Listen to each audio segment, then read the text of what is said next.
Premium account debit 10% premium था, 10 रुपए का 10% यानी कि 1 रुपया, 1 रुपया इंटू 1,000 यानी कि 1,000 रुपए से हमने सिक्योरिटीज प्रीमियम अकाउंट को डेबिट कर दिया। 2 share forfeited account, 2 calls in arrear account. अब देखिए इसमें से हमें मिला कितना, इसमें से हमें मिले 3 रुपए, क्योंकि वहां पे लिखा हुआ है कि only application money was received, तो 3 रुपए मिले 1,000 के ऊपर, यानी कि 3,000 हमें मिले हैं। तो 3,000 रुपए जो हमें मिल चुका है वो शेयर फॉरफिटेड अकाउंट में डाल दीजिए। जो अमाउंट हमें नहीं मिला है वो कॉल्स इन एरियर में डाल दीजिए। 8 रुपए हमें नहीं मिले, 5 रुपए कॉल मनी के, 3 रुपए से अलॉटमेंट के, 8 रुपए नहीं मिले, तो कॉल्स इन एरियर कितने के हो गए, 8,000 रुपीज के। नरेशन क्या होगी, being 1,000 shares forfeited for non payment of allotment money. Now let us take another case. Rockstar Company forfeited 1,000 shares issued at a premium of 10%, payable as 3 on application, 3 on allotment including premium, and 5 on call. Why these shares were forfeited? Because calls were not received. अब call receive नहीं हुई है, इसका मतलब premium receive हो चुका है, और जब प्रीमियम रिसीव हो चुका होता है तो हम एंट्री कौन सी करते हैं, जो हम शेयर इशूड एट पार पे करते हैं। तो एंट्री क्या लिखेंगे, शेयर कैपिटल अकाउंट डेबिट, कितने अमाउंट से, 1,000 शेयर, 10 रुपए के हिसाब से 10,000। 2 शेयर फॉरफिटेड अकाउंट, कितना मनी हमने रिसीव कर लिया है, हम उससे वैसे तो 6 रुपए रिसीव कर चुके हैं, लेकिन 1 रुपया शेयर प्रीमियम का था, उसको हम यहाँ पे कंसीडर नहीं करेंगे क्योंकि फॉरफीचर हमने प्रीमियम रिसीव करने के बाद किया। तो 5 रुपए हम मानेंगे हमने रिसीव कर लिए, 5 into 1,000, 5,000 rupees share forfeited account में, और 2 कॉल्स इन एरियर अकाउंट कितना आएगा, 5,000 रुपए जो हमने अभी रिसीव करने थे लेकिन नहीं किए, तो कॉल्स इन एरियर बन गया। So the narration will be being 1,000 shares forfeited for non-payment of call money. Let us take another example. Rockstar Company forfeited 1,000 shares issued at a discount of 10%. अब discount पे share issue किए हुए थे और वो forfeit हो गए। 3 रुपए एप्लीकेशन के ऊपर आने थे, 2 रुपए अलॉटमेंट के ऊपर आने थे इंक्लूडिंग डिस्काउंट, और 4 रुपए कॉल के ऊपर आने थे। और हमने ये शेयर फॉरफिट इसलिए किए क्योंकि हमें कॉल नहीं मिली है, इसका मतलब हमें डिस्काउंट ऑलरेडी हम उसको दे चुके हैं। तो हमने कौन सी एंट्री पास करनी है, शेयर कैपिटल अकाउंट, अमाउंट कितना, 1,000 शेयर फॉरफिट किए, 10 रुपए के हिसाब से शेयर था, 10,000 के शेयर हमने फॉरफिट कर दिए। 2 share forfeiture account, 2 discount on issue of share account, 2 calls in arrear account. चलिए देखिए अब शेयर फॉरफिटेड कितने से हुआ, हमने कॉल रिसीव नहीं की, इसका मतलब एप्लीकेशन और अलॉटमेंट दोनों रिसीव कर चुके हैं, यानी कि हम 5 रुपए रिसीव कर चुके हैं। तो शेयर फॉरफिटेड अकाउंट कितना हो गया, 5 इंटू 1,000, 5,000। डिस्काउंट हमने दिया था 10% यानी कि 1 रुपया, तो 1,000 रुपए के ऊपर 1 रुपए के हिसाब से 1,000 रुपए का हमने डिस्काउंट दिया था, तो 1,000 रुपए के हिसाब से हमने discount on issue of shares को क्रेडिट कर देना है। 4 रुपए कॉल के हमने रिसीव नहीं किए, जो रिसीव नहीं किए वो हमने कॉल्स इन एरियर में कर देने हैं, यानी कि 1,000 इंटू 4, 4,000 रुपीज। तो नरेशन हम क्या लिखेंगे, being 1,000 shares forfeited for non payment of call money. Re issue of forfeited shares. The shares which have been forfeited by the company can be reissued again by the company.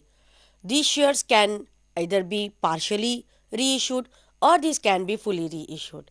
Now there are 3 cases: when the shares are originally issued at par and are reissued, or when the shares are originally issued at premium and then they are reissued. The third case is when the shares are originally issued at discount and afterward they are reissued. There will be difference between the journal entries in all the 3 cases. Now let us take all these cases one by one. Reissue of forfeited shares. The first case is when shares are originally issued at par. जब हम forfeited shares को, जो कि पहले par value पे हमने issue किए होते हैं, उन शेयर्स को हम डिस्काउंट पे इशू करते हैं, तो हमें ये ध्यान रखना है कि डिस्काउंट की वैल्यू इस फॉरफिटेड अमाउंट की वैल्यू से ज़्यादा ना हो। इसका मतलब जो हमारे पास फॉरफिटेड अमाउंट शेयर को फॉरफिट करने से, शेयर को कैंसिल करने से हमारे पास जमा हो जाती है, उस अमाउंट से ज़्यादा डिस्काउंट हम री इशू के टाइम पे नहीं दें। और अगर हमारे पास किसी भी तरीके का प्रॉफिट जो फॉरफिटेड अकाउंट में है वो बचा हुआ है, then that profit should be transfer to capital reserve account. Now let us see the journal entry. The journal entry will be when we receive the receipts of reissue, then what is coming inside the business? Bank account. So our entry will be bank account debit with the amount of reissue. Share forfeited account debit with the discount which we have allowed on reissued. 2. Share capital account. Share capital account will be credited with the amount which we have called up for the reissuance of share. Now we need to transfer any profit which has been left over in the forfeited account to capital reserve account, and when we are to transfer the profit, our journal entry will be share forfeited account debit to capital reserve account. So earlier we have studied reserve capital, and now the account which we have opened up is the capital reserve account. What is the difference between the two? The difference is reserve capital में जो capital अभी uncalled है, जो capital की amount अभी हमने call नहीं की हुई, उसकी एंट्रीज होती हैं, वो अमाउंट लिखी जाती है, जबकि कैपिटल रिजर्व अकाउंट में जितना भी फोरफिटेड अकाउंट में प्रॉफिट हुआ होता है उसका हम रिजर्व क्रिएट कर देते हैं. Now, second case is when shares are originally issued at discount, but now we are reissuing them. So when forfeited shares are originally issued at discount and are reissued at the discount, then the amount of discount should be reinstated in the books. हमने दोबारा से ये amount लिखनी है, और जो भी हमारी अमाउंट पिछले वाले डिस्काउंट से अगर इस बार का डिस्काउंट ज़्यादा होता है, then that discount needs to be shown under the heading discount on issue of shares account. Now let us see what will happen to the journal entry.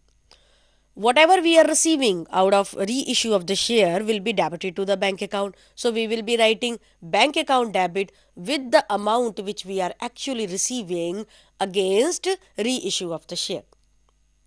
Then discount on issue of shares account with the amount of the discount. Third will be share forfeited account debited with the amount which has been shortfall. And then 2. Capital account. Capital account will be credited with the amount which we have called up. Now let us take case 3. Case 3 is reissuance of forfeited shares which were originally issued at the premium. Now there are two approaches which consider this fact. First is the traditional approach, second is the modern approach. According to traditional approach, our journal entry becomes bank account debit with the amount of reissue, then share forfeited account with the amount which has been fallen short or the discount amount, 2. Share capital account with the called up amount.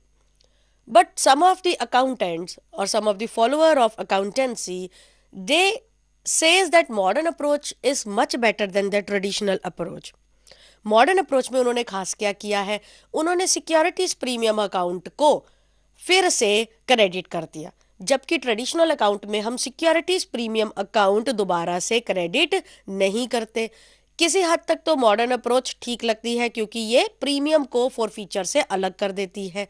But on the other hand जब हमारा ये rule बोलता है कि share forfeited amount से ज़्यादा हम discount new issue पर या री इशू पर नहीं दे सकते, तो वो क्लॉज कहीं ना कहीं जाकर मॉडर्न अप्रोच में गलत हो जाती है. So that is why we say that traditional approach is much better than the modern approach because it adhere to the norms. Let us take one example. Rockstar company forfeited 50 shares of rupees 10 each issued at a premium of 10%.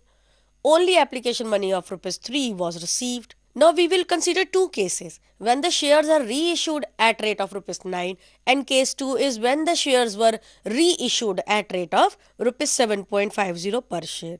We need to pass the journal entries. Now let us see how modern approach is better than the traditional approach, or let us decide how traditional approach is better than the modern approach. So first of all, one entry with respect to forfeiture of share will be passed. In this case, shares were already issued on the premium और हमें उसके ऊपर अभी premium की amount नहीं मिली है. तो जब हमें प्रीमियम की अमाउंट नहीं मिली है, इसका मतलब हमें सिक्योरिटीज प्रीमियम अकाउंट को भी डेबिट करना है, जो कि हमने फोरफीचर में पढ़ा. तो यहाँ पे हम क्या एंट्री पास करेंगे, share capital account debit, 50 share थे, 10 रुपए के हिसाब से शेयर था, तो ये अकाउंट कितने में डेबिट होगा, 500 रुपए से। Second is securities premium account debit, क्योंकि अभी हमने प्रीमियम रिसीव नहीं किया है and premium is 10%, 10% of ₹10 means 1 rupee. For 50 shares share premium will be 50 rupees. तो हम क्रेडिट किसको करेंगे, पहले हम क्रेडिट करेंगे 2 कॉल्स इन एरियर अकाउंट। हमें कितनी कॉल्स नहीं मिली हैं, अभी हमें उसमें से 7 रुपीज नहीं मिले हैं। तो जब हमें 7 रुपीज नहीं मिले हैं तो 7 multiplied by 50 will give us 350 rupees. Then we will be crediting the share forfeited account. हमें उसमें से कितने रुपए मिल गए हैं, हमें उसमें से मिले हैं 3 rupees. 3 rupees multiplied by 50 shares and answer will be 150. So share forfeited account will be credited with ₹150. Now let us make the entries to give the reissue effect. The first case was when shares were reissued at rate of ₹9 per share. अब 9 रुपए के हिसाब से जब हमने share issue किए तो हमारे पास क्या आया, बैंक अकाउंट डेबिट किया। 50 शेयर्स थे, 9 रुपीज के हिसाब से हमारे पास डेबिट में कितनी अमाउंट आएगी, 9 into 50 मीन्स 450। फिर इसमें आता है शेयर फॉरफिटेड अकाउंट जिसको हमने डेबिट करना है। इसकी अमाउंट हम बाद में लिखते हैं, पहले हम लिखे क्रेडिट की अमाउंट यानी कि 2 शेयर कैपिटल अकाउंट। अब शेयर कैपिटल एक्चुअली कितने की थी, 10 रुपए के हिसाब से शेयर था, कॉल्ड अप कैपिटल भी 10 रुपीज थी, तो शेयर कैपिटल अकाउंट के आगे हम कितनी अमाउंट को क्रेडिट करेंगे, 50 मल्टीप्लाई बाय ₹10 मीन्स 500 रुपीज। फिर हम करेंगे 2 securities premium account. This is what the modern approach says. वो कहते हैं कि अगर हमने प्रीमियम अगर हमें नहीं मिला हुआ है तो हमने प्रीमियम को रीस्टेट करना है, यानी कि यहाँ पे 1 रुपी का प्रीमियम था, 50 शेयर थे, तो 50 into 1 मीन्स 50 रुपीज। इसका मतलब शेयर फॉरफिटेड में हमने कितना बैलेंस एडजस्ट किया, 550 minus 450 means 100 rupees. Now let us take case 2. Case 2 was when shares were reissued at rate of ₹7.50 per share.